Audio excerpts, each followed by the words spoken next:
This podcast series is supported by members at Patreon. If you want to support this podcast series, head to patreon.com/Cascadian Beer.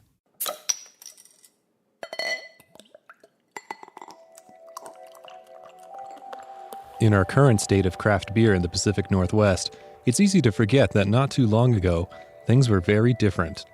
There were only a few brands, which pretty much all made the same beer. There came a point where some craft beer pioneers had enough and took on the establishment, persuaded the government to change the laws, and laid the groundwork to make the industry what it is today.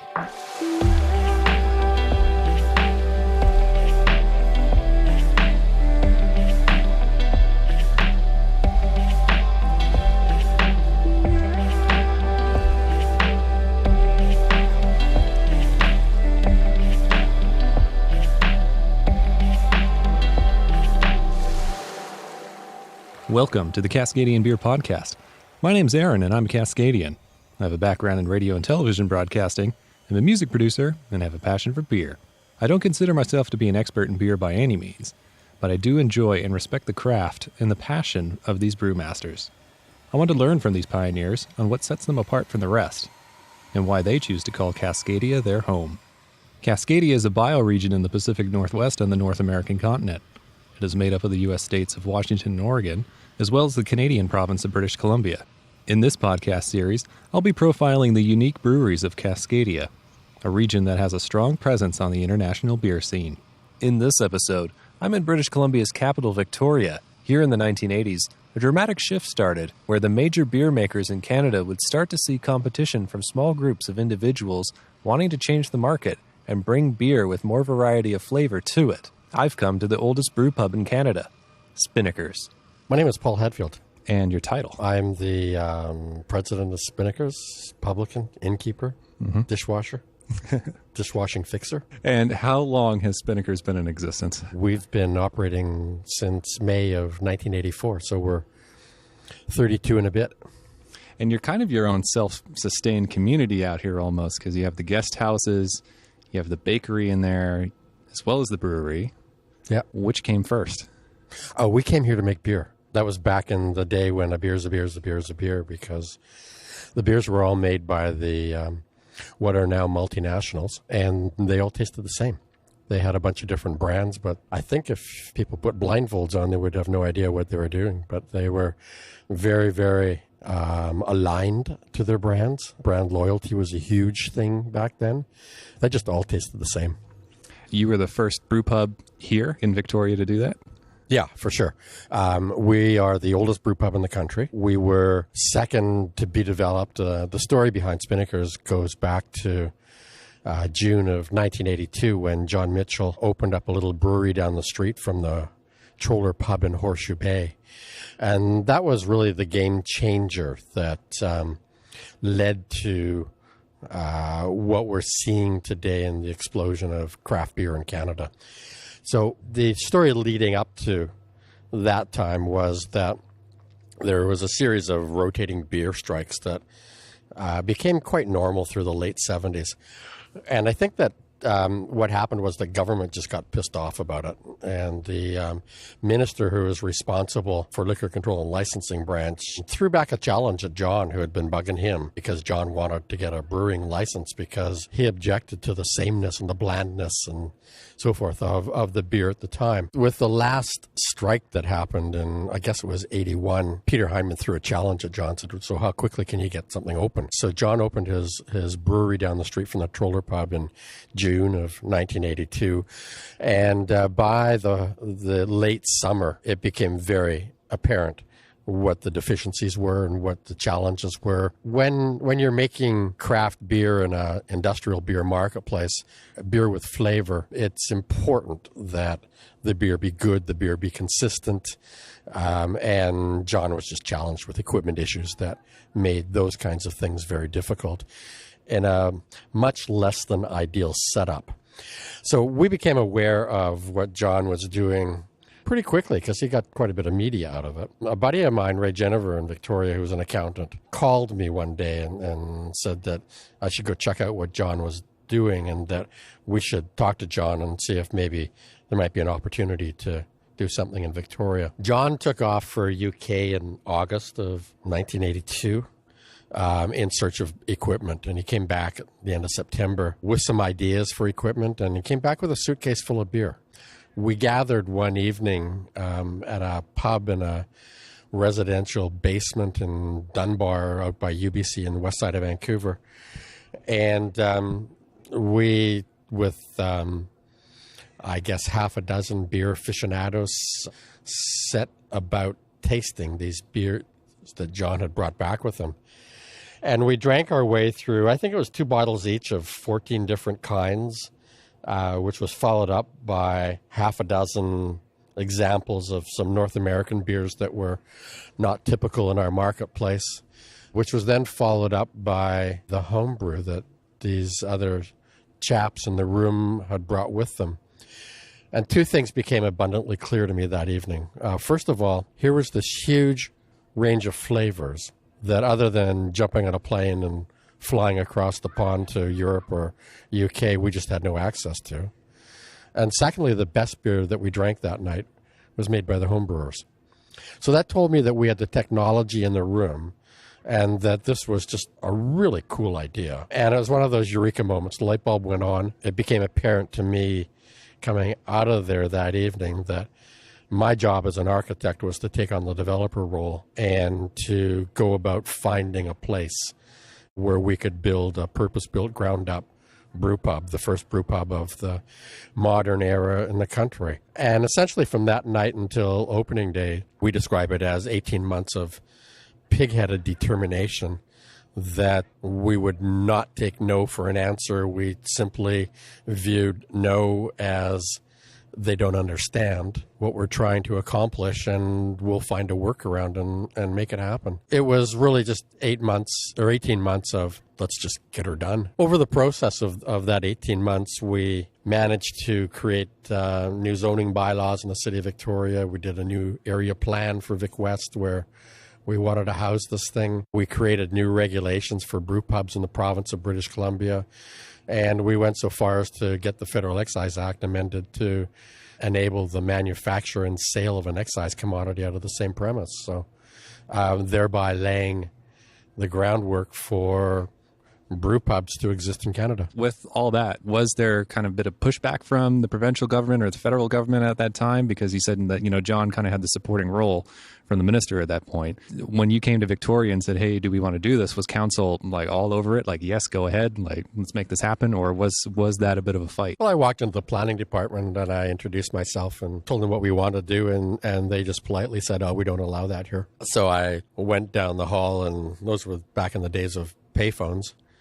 And I started plugging quarters in and phoning people that I knew because I'd grown up in Victoria. I think the long and short of it was that the feedback from council was that they would support a well-founded proposal from some credible people. And the challenge was NIMBYism. And we were challenged to go out and find a location in a neighborhood that didn't exist as a neighborhood, and as such, there wouldn't be neighbors who would complain about what we wanted to do, which would make council's life really easy. And then those who chose to move in around us would have done so on their own volition, so there'd be no complaining from them. So the next step was to take it to the director of planning, and I set up an appointment and walked into his office, and I was greeted with this across-the-desk little lecture of we don't like people from the big city coming over here and telling us what to do. I informed him that I had actually grown up in Victoria, at which point he stood up and reached across the desk and shook my hand and said, "Welcome back, son." Just as easy as that. Victoria is a small town, and small towns have some great advantages and they have some challenges. And one of the great advantages in a small town is that I happened to come from a respectable family. My father was a career civil servant who'd risen up through the ranks and is a very, very nonpartisan individual. So it was not that difficult for me as an individual, as a professional, to go in and seek approval. It was a matter of diplomacy. It was a matter of credibility, and we just had to build on those kinds of things. And make it happen. We also had some fun with John because John was such an English character. He fit into some of the stereotypes of what some people thought Victoria was at that time, and he was a good story. So he was fun to dress up and bring into some meetings, and he had some good lines. And clearly what we were doing was something that had never been contemplated. I think one of the things that worked in our favor was that in 1980 or maybe 81, Labatt's demolished what should have been a heritage brewery in Victoria. And so there was backlash against Labatt's for that. There was a problem from the mayor's perspective that Victoria no longer had a brewery. And to be credible, a town should have a brewery. So he wholeheartedly supported what we were doing, although I'm not sure that what we actually came through with in the end was what he imagined a brewery to be. I think we were a little bit small for that kind of thing, but we certainly captured the public's imagination in the process. And so you said it was hard sourcing equipment because, there just wasn't the market for it in Canada at the time. Well, nobody built equipment like that in North America then. John found this package plant from a company in Ramsbottom outside Manchester in the UK, a company called SPR Manufacturing. And we still use that equipment today. There's a sister plant to ours was brought in later that summer and ended up in the Fort Garry Hotel in Winnipeg. The Fort Garry Hotel being more of a old school beer bar. The notion of the brewery there didn't work. And I lost track of that equipment. I don't know where it ended up. But we still use the stuff today. Our brewing team would like me to switch to something larger, which we need to do, and something that's not electric fired because we just have ongoing issues with elements and burning them out, and the sugars carbonizing on them, and so it's a bit more work, but it's what it is. So tell me about that first brew. Then you had everything here. The building existed. It's built. It's ready to go. But you got to make beer now. Well, the fact that we have to make beer now is really kind of succinct in that we're not allowed to make beer until we have a liquor license granted to us. So I, as the guy who was playing the developer role, pushing relentlessly to get this thing done, to get the door open, to reverse the cash flow and try and get something positive happening, was just super stoked on the early afternoon of May 15th when the guy who was our liquor inspector, having been in at 11 o'clock that morning to interview us to see if we were suitable candidates to hold a liquor license in BC. He called about 2 o'clock and said, "You can come pick up your license," which absolutely shocked all of us. So I took off to get the license, and John took off to the government liquor store to get some booze. And our accountant partner took off to the bank to set up some petty cash, and we managed to get a cash register running by about 4 o'clock. And, these were the days before social media. We actually were packed out that night by people coming in the door, plugging a quarter in the payphone, telling their friends they need to come down. And it was awesome. We sold $1,200 that night. That was our worst day ever. So it was kind of fun, but we couldn't start making beer until the next day. So whilst I think that the opening day was May 15th, you'll read on the sign above the door coming into the pub that it's dated June 16th, and that would be the first date that our beer was actually ready to put on tap, the date which John felt we then became a brew pub. So the first beers, I was absolutely determined that you can't open a brew pub with only one beer, because what you do when you do that is you set up expectations amongst the patrons that that's what your beer is. And you allow people to have that opportunity to say, "I don't like your beer." So we opened with what was called Spinnakers Ale, which was a pale ale. We had another beer called Sanditon Bitter, which on opening night, my brother-in-law renamed. He went up to the chalkboard and he just scrubbed out Sanditon and wrote in Mitchell's ESB instead. And that's a beer we still make today. And we also had a dark mild, a beer called Mount Tommy Dark. And very shortly thereafter, we added a fourth beer called Empress Stout.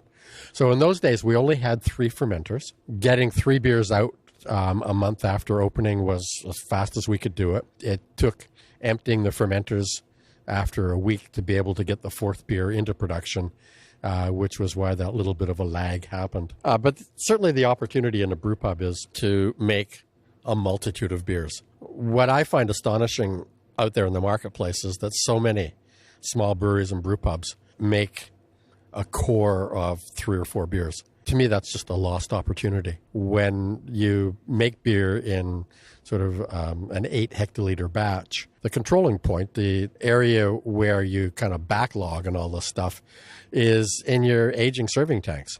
So by simply adding more tanks and more cooler space, you open up the opportunity for a diversity of flavors. And what we learned over time was that the diversity of flavors is what the real attraction is. So today we've got 20 taps on each floor, plus some nitro taps, plus some wine taps and some cider taps. Today, I view the brew pub as the source where you go to, because beer is always best at the source. And our competition is not the other brew pubs or local breweries. It's the craft beer bars, the places that have got 20, 30, 40 taps offering this multitude of products from around the neighborhood, around the region, around the world, except that by being local, you offer freshness. You offer that just opportunity to have beer in its peak performance or peak condition. So it's very fun. So those first beers that you did, were those like cask ales, on hand pump, given your partner's English heritage? The first ones came out of bright tanks. So the way we're set up is that the grain came out of a shipping container. It was forklift up to the top floor where the grain loft was and the mill is. It fell by gravity into the mash tun. We used pumps to move it around in the brew house, and it went down to the cellar. In the cellar, which was on the floor below the bar, we used bright tanks instead of kegs, and we hand pumped from the bright tanks. So although it wasn't cask, it was pretty close to what cask is. We were just using the brights as serving vessels at the time. So very not carbonated, very traditional ales at the time. We also had some casks. On Friday afternoon, we would move a cask that was dry hopped up onto the bar about 5 o'clock as a treat for the regulars. And we quickly learned that if we made it 4 o'clock, we could get them to skip work early because the cask didn't last very long. To this day, we run a cask program like that 5 days a week, Monday to Friday, which we call Hoppy Hour. But today we also serve, through Beer Engine's choice of 3 different cask conditioned beers at the upstairs bar. So very much respecting that cask tradition. And I find it fascinating to be able to go into a place and essentially taste a beer served in a variety of ways. So cask conditioned, regular out of the tank, and bottle conditioned or just bottled. They're all different. They all have their own characteristics. And I think that's part of the fun of the whole game, is the ability just to explore flavor. So what is the total size of your first system that you did, and has there been any expansion of the system since then? Well, we opened with essentially an 8 hectoliter length and 3 fermenters. We quickly added a 4th fermenter. We then followed that with 2 double-length fermenters, followed by a 3rd double-length fermenter, followed by, we ran out of space at that point, so we started putting fermenters in the parking lot. And the first 2 we added held 3 brews each, and the next 2 held 4 brews each. So we've vastly increased our fermentation capabilities. How long did it take for the community to become your regulars here? Within the first week. That's all it took, was the first week. There was that much demand from the community. Yeah, and I'm not convinced that the beer was the only reason for all of that. Back in the early 80s, bars were typically affiliated with hotels in BC. They were in hotel basements, or they were accessed off the parking lots. They were windowless affairs, typically had stages and dancers and round tables with terry cloth tops on them. And there's plenty of those places that still exist. And, the waiter come around and he just dropped 10 or 12 glasses on the table. And that's what beer was. And we set about to change that culture. John was extremely passionate about beer, and as an architect and wanting to be a social entrepreneur in the process, I wanted to change what bars were. When you go to open a brew pub, the license format that we chose to use, which was the neighborhood pub, because we really didn't want to get into the hotel business just to make beer, we were only allowed 65 seats. And that was our sole opportunity to generate revenue, was what we could sell to whoever occupied one of those 65 seats. And if we had 66 people in, the liquor inspector would write us up and they'd drag us in for a hearing for what was called overcrowding. And so clearly what we were witnessing was pushback from industry. It's the hotel industry, it was the pub industry, it was the restaurant industry, supported by big beer, who were not particularly enthusiastic about the format that we were developing. What we really needed to do in order to fill the seats all the time was we had to look at non-conventional time frames. If you're running a bar, if you can't fill it after work or if you can't fill it in the evening, you should just go home. But what we needed to do is we needed to extend those hours. We needed to do dinner trade. And back in those days, food in a bar was a bag of chips or just a scary-looking egg floating in brine on the bar top, or maybe some kind of macerated meat rolling around on something that went into a bun. Food was not particularly good. So we set out to put in essentially restaurant-quality food. We chose to give the food the same kind of weight as one would give to the bar. So in terms of the design and layout of the place, in the same way that in a typical bar scenario, one sits down at the bar or goes up to the bar and has a chat with the bartender, we had an open kitchen because we wanted to create that dialogue between the patron and the cook. And so a patron coming into our place would go to the kitchen bar and order some food and then head to the bar. And if the bartender was any good and the guy was any sort of a regular, his pint would be sitting there waiting for him at that point. He would pick it up and then head off and find his mates and have fun and wait for his food order to be ready, at which point the cook would yell it out across the room, at which point the guy would have to come up and pick up his food. We'd hit the condiment bar and dress it up with whatever and then head back to the seat. And so we had this great dynamic happening within the room of how it functioned. And so we quickly developed a very strong dinner trade and a very strong lunch trade, partly because our food cost of sales was extraordinarily high. Something that we did because we were getting some pushback in the neighborhood because we were so successful. The neighbors were all of a sudden not particularly enchanted with the amount of traffic in the area. And then the last group that we needed to get were the people who would have free time in the middle of the afternoon. And that was part of our decision to seek out a waterfront location with south-facing patios. And patios were a new invention at that time.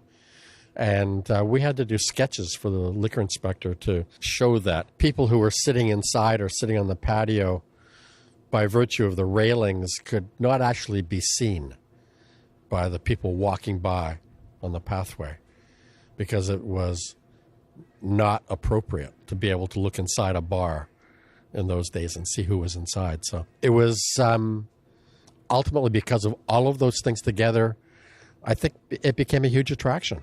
We had lots of help. My mother was one of our biggest supporters, and she brought somebody different for lunch every day for 3 weeks. And it was very much that word of mouth thing that just caught fire. We were very unique. We were very different. We offered just things that nobody else in the marketplace was doing. And at this point, as I reflect back, we really gave rise to the whole notion of the pub-style restaurant in British Columbia. I'm in conversation with Paul Hadfield, the president of Spinnakers Brewpub in Victoria, BC. After a few years of operating, word started to spread that there was something new and exciting going on up north. Beer enthusiasts started flocking to Victoria to see what this brewpub was and what they were doing. At the same time, the government refused to increase the seating license for Spinnakers, but gave them a surprising alternative which would end up as a fight in BC's Supreme Court. One of our partners, Ray Jennifer, was very, very interested in business development and what we were doing and what to do with it. We had a lot of people pilgrimage to our place. In 1986, in April of 1986, there was a tour bus came to our place from Portland as a pre or post conference tour from the American Craft Brewers Conference. That was how far they had to go back then from Portland to find a brew pub. With the kind of intrigue that was going on, Ray was all about developing a franchise concept, cashing in on the enthusiasm that surrounded us. And because government in British Columbia would not allow us to become involved in other ventures, the rules at that point were one at a time and two in your lifetime. In terms of neighborhood pubs, we were forced to seek opportunities out of province. And it seemed that the interest at the time was out of the States, and the closest beachhead was Seattle. So we went to Seattle and opened a couple of brew pubs down there in 1988. Long story short was after 3 years, I became convinced that we're very different than Americans. I had little kids, and I just made a personal decision that I didn't want to travel anymore. We had a house on Green Lake in Seattle, and a house in Victoria, and property on the river out in Souk, and I just didn't have enough time to go around, and I couldn't see myself becoming more and more spread across the landscape. So we came home. We extricated ourselves from what we were doing down there. And for me, the opportunity, the challenge was, so one takes all of this creative energy, and what happens when you take it and focus it and you put it in one place and you see where you can go and you see what you can do with it, how we can make this thing evolve and where we can push this game and where we can take it to at the end of the day. Government, in response to our constant search for greater revenue opportunities, refused at first to give us the extra seating capacity that we were seeking, but kind of blindsided us by saying that, okay, you can sell your product in package form if you want, which would mean we could bottle it and people could take it away, which wasn't enormously exciting to me at first, but it became an opportunity that we needed to develop. The challenge being that government also controlled the retail liquor stores, and they refused to put our product in the store. So one branch of government says, okay, you can do this, and another branch of government that controls the marketplace said, we don't want your product. So we ended up having to take the Minister of Tourism, Culture, and Small Business, who at that point controlled the liquor control and licensing portfolio, as far as the Supreme Court in BC to force them to carry our product.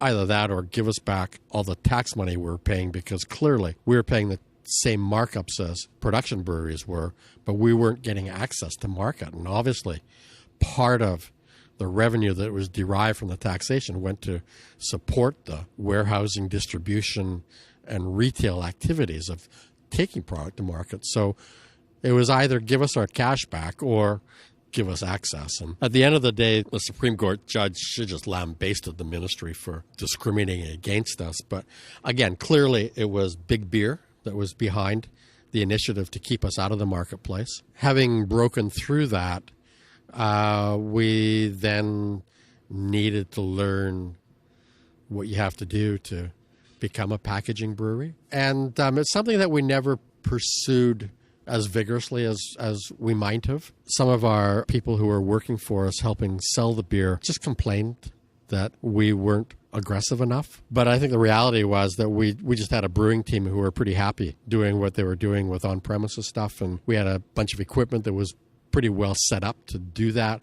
And we didn't really have enough space to get into packaging and warehousing and do the distribution thing. And if we were going to be successful, we ultimately had huge capacity issues. But then again, that bottling equipment just didn't exist at the time, right? Like, again, you had to go source bottling equipment from somewhere. There weren't the companies today that go have mobile canning units or something that go to the breweries. Yeah, it's interesting.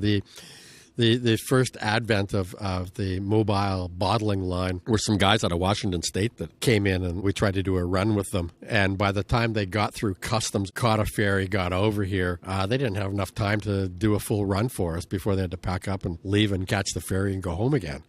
So those kinds of mobile opportunities didn't work for us. And if we were going to do it, we had to do it all by ourselves. Ultimately, we figured it out. You know, it was an opportunity that we were fortunate enough to just be able to leave out there on the corner of the desk for some point in time when we really needed to do it or wanted to do it. A lot of our creative energy went into food back in the 90s. We became farm to table in the very, very early 90s. Became part of our mantra. I guess, you know, I'm really intrigued today that in the last 5 years, everybody wants to do farm to table. Everybody wants to do local. And it is absolutely just part of our story from, 25 years ago. And to us, it was very, very consistent with the notion of making in-house craft beer. It's artisan. It's hands-on. Know your producer. Know your materials. Be able to go and talk to the guy that made it or that grew it. And have that kind of relationship, that kind of care and concern over what we put in our bodies. It matters. It's huge, and it is so appropriate to the brew pub that the notion of pulling, I was going to say shit, but I shouldn't, out of a box and throwing it on the freezer or throwing it in the fryer is just so irrelevant to who we are, and that we forget that that's the way so many people eat, and it's so much part of the health issues that we face, as a nation, as North Americans. We're fortunate. We live in a very special place. We have a sub-Mediterranean climate.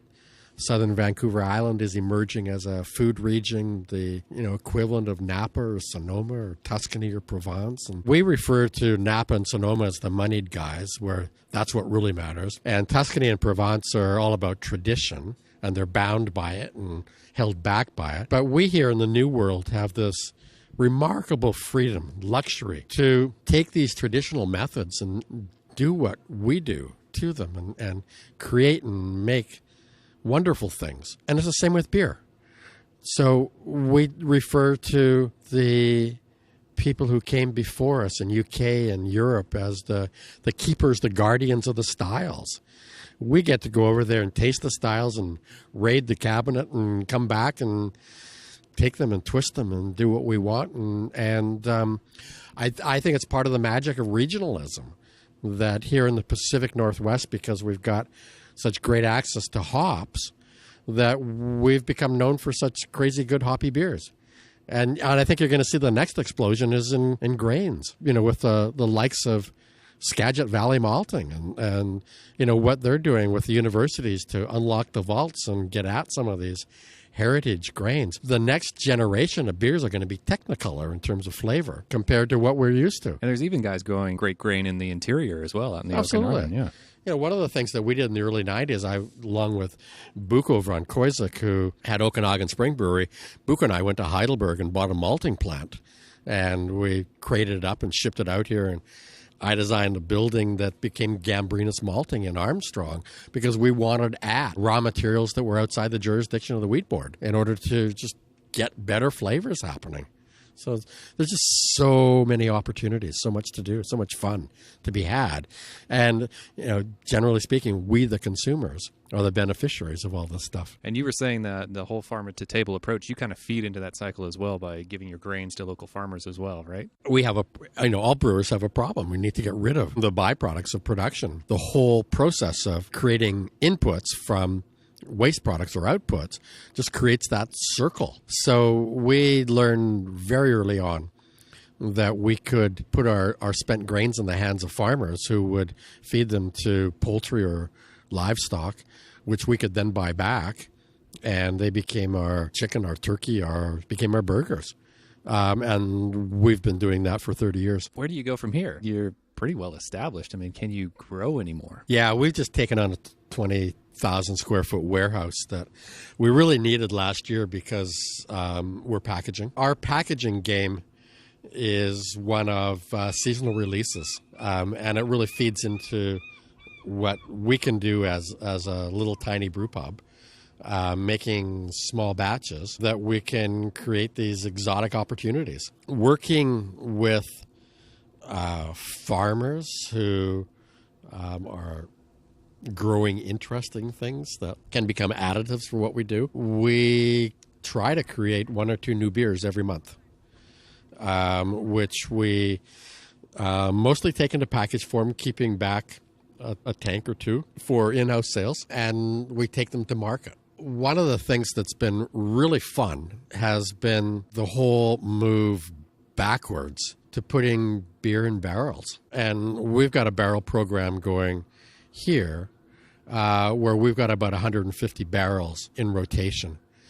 And these are barrels that were formerly used for making whiskey or making rye or making bourbon or making tequila, red wine, white wine. We've got a guy on our brewing team who was a winemaker for a decade. He, like many winemakers, just came to see that we're having more fun than they are. And again, it goes back to that tradition thing, that they're bound by tradition, they're bound by style, they're bound by terroir, and we're bound by the limits of imagination. So we get to play. We get to use the byproducts of what they'd used. We get to take their old barrels that are just steeped with the flavors and the aromatics of what they did, and we get to put beers in them. And shorter turnaround time as well. Absolutely. And by using barrels instead of fooders like the big guys are doing, again, we just hasten that turnaround time. And so we just get to make interesting stuff that's fun to play. And, looking into the future, I wanted to make cider a couple of years ago because I just saw that cider is the new craft beer. It works for all the glutoids who don't want to drink beer but are looking for fun. And cider is huge fun. And cider is relatively easy to make. But the bureaucrats decided that cider is a different license than a brewing license. So we had to take out a cider license, which is actually a winery license. So having now become a commercial winery within our brewery, we make ciders, and we do the same thing with ciders. We introduce cider to Brett. We were at Sheringham Distillery yesterday afternoon and picked up a bunch of their spent botanicals. And so we put the Sheringham Distillery gin botanicals into our cider, and it's just absolutely delicious, refreshing, and just like a whole new set of paradigms that's set up that are just like huge fun. It's we're just playing with people's taste buds and palates and doing cool things, having fun. So I mentioned you kind of seem like a self-sustained community here because you have the guest houses and then everything else on site. When was all this added? The first guest house took place in the late 90s, and it was a guy who ran a woodworking shop up the street. He came to me one day and said, you should buy the house from Mrs. Nugent next door. She's actually moving into an apartment somewhere. Mrs. Nugent was just this crusty old character who I always felt had been wronged by the city. Somehow her derelict house had been placed on a heritage list, and she was just feisty. She was very much an Emily Carr kind of character, and absolutely everybody feared her in the neighborhood. And she kind of roamed and had this wrath about her that was really quite humorous. Charlie, when he mentioned to me that we should do this, I just said back to him, give me a break. You got the woodwork shop. The house is a wreck. Why don't you do it? And he said, well, you should really do a B&B. And I went, I don't think so. But curiosity got the better of me, and a couple of days later, I was sitting with one of our regulars at the bar, a guy named Paul Kelly, who ran a 5-star B&B across the harbor in James Bay. So I pulled myself a pint of cask SB, and I sat down beside him. So I said, so Paul, talk to me. What happens when people come and stay with you? What's it cost you to clean the room in the morning after they leave? And he said, well, I got these people on staff. This is what they do. They work with Elizabeth. This is what it costs. And so, what's it cost you to feed them? I said, why are you asking me this? So I told him the story. And he said, that'll be another pint. And so anyway, 2 pints later, I had my Excel spreadsheet together.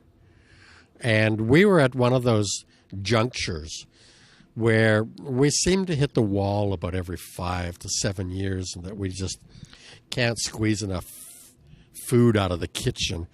And it's time to knock down a wall and rearrange everything and get bigger. So I had a meeting set up with our banker, and I think I was looking for, I don't know, about $300,000 to redo the kitchen at the time. So I did my dance, and I laid all my numbers on the table for the guy, and he said, okay. And I said, what do you mean? He said, okay. And I said, so what does that mean? He said, we'll give you the money. Okay. So then I said, how about this? And I slid my guest house spreadsheet across the table at him and kind of looked at it. And so he said, so what do you want me to do? And I said, I want you to finance it. And he said, how much money are you going to put up? I said, well, I'm just asking you to finance my kitchen, so nothing. I want you to finance it. And he went, okay. That's how we got into it. We bought this derelict heritage house. I thought it had a foundation. It didn't. We lifted it up and put it on a foundation, stripped it to the outside skin, did a complete historic restoration to the building. We pulled all the trim off, took it out, had it stripped, reproduced more from some first growth material that we got our hands on, and put it back together. And, one of the things going into it was that we had some really, really interesting characters who spent a lot of time in our pub. We later learned they didn't necessarily live in Victoria. They were coming and spending time with us for a few days. One just great character, a guy named Jan Nelson, who actually lived in Salt Lake City. And he taught at the university there. And Jan was a guy who had 9 kids, and he liked to drink beer, and you don't really do that in Salt Lake City. So we were his getaway. And I would walk into the pub and, about 11:20 in the morning, and somebody be playing the piano, and I knew Jan was in town. So he would fly to Seattle. He would catch what was Lake Union Air at the time, and he would arrive in the harbor, and he would come in and play the piano and have a pint or two, and then he would grab his bag and he'd head off to the Empress and check in, and he'd stay for 2 or 3 nights. And then he learned that if instead of staying at the Empress, he stayed at the Strath, he could squeeze in an extra trip or 2 per year for the same kind of money. And then when he found out that we're putting in rooms, I got a call from the front desk, and somebody says, I got this guy named Jan Nelson on the phone, and he won't give me his credit card, but he wants to book a room. And I said, book him. He's just that kind of an ornery character who, like so many people do, they take ownership. And that's what a good pub is, a place that the public owns, that they have rights to.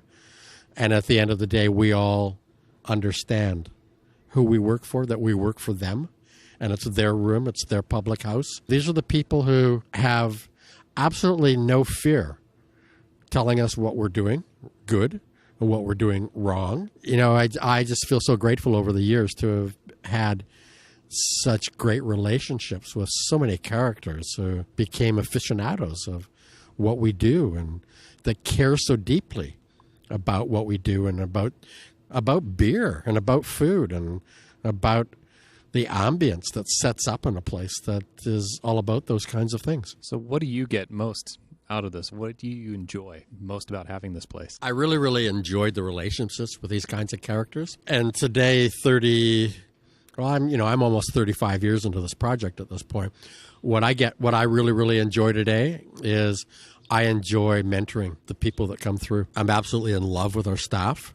They're all kids to me, even though there's 100 of them. And I have always constantly been amazed by the stories they come up with, the antics they pull, the joy that they get out of living in a public room. I've got to watch kids come in terrified of the public, who walk out of here 10, 15 years later just the most self-confident, happy individuals who are, just so well equipped to take on the world and do whatever they want. We get to have relationships with people for a while. And some people it's a long while, some people it's a short while. I think we're able to provide people with an opportunity to grow outside of a formalized environment, outside of home, whereby they enjoy the values that we espouse, and they align themselves with that, and they become who they are. You know, we have an item at retail. They're onesies, and they say on them, "Grown at Spinnakers." We've had a lot of people come together, go off and have families together, simply by working here. You know, ultimately, it's seeing those kinds of relationships come out of a public house that, at the end of the day, is probably the most gratifying experience for me. Paul Hadfield, the president of Spinnakers Brewpub in Victoria, BC. Since Paul has seen the craft beer industry in the Pacific Northwest from the beginning, I was interested to get his take on the way he currently sees things. I started by asking him if he thinks that we're at maximum capacity in terms of the number of breweries in certain areas of Cascadia, or does he think that we have still room to grow? Interesting observation. I was fortunate enough to go to the UBC School of Architecture, and I was fortunate enough to have, prior to that, worked for this guy named Harold Spence-Sales, who was the head of the planning school at McGill. And these people taught me, ingrained in me, that it's unacceptable to simply accept the conventional, because that's what it is. They beat into us the need to question, to challenge, to come up with design solutions in whatever it is that we're doing that are better, that are more fun, that are more appropriate, that are more pleasing, that are just better for whatever reason. And to pursue the diversity, the opportunities that are out there. And if they're not there, to create them. I laughed in that recently in a conversation at a BC Craft Brewers Guild meeting. Ken Beattie, who's the executive director, he just commented that the one thing he knows about me is that I always swim upstream. And I guess that's the case. That when convention was so constrained and so dominated by a few players, that it's necessary to do so. That there's great joy, there's great satisfaction in changing the landscape, enabling others to come along and express their creativity. We were in conversation a couple of years ago at a meeting with the Canadian Brewing Awards over at the Laurel Point in Victoria. And it was Gary Lowen and Matt Phillips and I in conversation. And I had commented what fun it was to watch the kind of the second generation of brewers coming through here now and what they were bringing in. And Matt corrected me and said, that's not right. What we're seeing now are the third generation coming through, that he and Gary were the second. They picked up on what we did. And now the people who are coming in their early 20s are picking up on what they did. What we're experiencing is just how this opportunity is understood and appreciated and translated and put into practice by the brain trust of this disparate group of people who are passionate and highly motivated about what the opportunities are. Each of us in our own way helps to express what the opportunities are. And I have said for a very, very long time that putting a brewery in a pub is really no different than putting a kitchen in a restaurant. You can open a restaurant with no kitchen. You can take all this stuff out of a box that's frozen and you can throw it in a grill and you can pass it off as food. Or you can go out and find people who will grow stuff for you. And you can teach people how to cook with real ingredients. And you can make things that delight the public. Beer's the same. You can buy all your stuff from whoever the best marketing guy is who gives you the most free product for whatever you choose to purchase, and you can try to flog it off on your patrons who don't know better. Or you can go out and you can be innovative and you can do the work of a professional bartender or a merchant. You can seek out quality stuff from people who care, and you can bring that to the attention of your patrons. One way is just easy. The other way involves work and passion and commitment and knowledge. But at the end of the day, the one who puts the energy in is the one who's going to be successful in whatever it is that they choose to do. So I think that the opportunity today is virtually unlimited. The opportunity for growth is unparalleled. We've never seen a time like this. And I can't imagine that there is not an opportunity to take on. So what, we're 20% market share in BC right now? Oregon's 50. We can be there. There's no question. And all it requires is that people have an opportunity. And I guess the really cool part today is that the barriers to entry they're gone. I mean, I think the whole game in this country changed 3 years ago when David from Powell Street won Beer of the Year. That was awesome. Here's a guy, here's a kid who's an architect who's brewing at home at night and on weekends under a license that he got, and he wins Beer of the Year. I had to laugh at the sales guys in the next room who are absolutely, literally kicking chairs around the room because they needed the win. They needed the medals in order to sell beer. All you got to do is make good beer. It's that simple. You just need to make good beer. And it's not that difficult to make good beer. It's important that you just don't dumb the shit out of it and you make stuff that people want. So today, the fact that you can go out and buy yourself a Sabco and you can start turning out kegs for, that's a pretty sophisticated piece of equipment for $10,000. And you're done. All you need is a 5-foot closet in your apartment and you can be making beer and taking it to market. I love what's, being done by Brassneck in Vancouver, that essentially it's just like, that's all they want to do. That's big enough. Thank you. They just have passion. They exude passion. That's what it takes. And the opportunities are absolutely unlimited. I think for some listeners, they might find it surprising that we can't really ship beer in BC across the country freely like they can in the U.S. mostly. What do we still need to do with the liquor board here?